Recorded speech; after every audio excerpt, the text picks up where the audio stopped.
Ayan, itong gawa ko, mga bay. Ayan, yung gawa ko. Ngayon, diop ko eh. Yan ang gawa ko. Patungan ng gasuli, tangke ng gas. Tapos ito sa lalim. Prepared din yan para sa gas din. Ayan, nilinis ko na. Ano, linis ko na. Ayan. Tinanggal ko ng mga abubot. Daming basura. Ay. Linis na. Yan ang ganap ngayon sa diop ko. Inano ko na, iayos ko na. Yan ang gamit ko. Yan.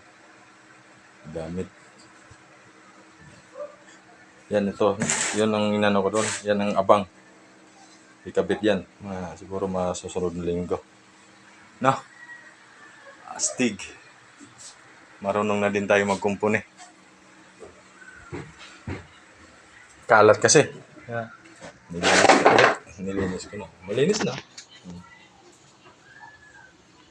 Diba? Yan ang ganap ko ngayon. Di ko po.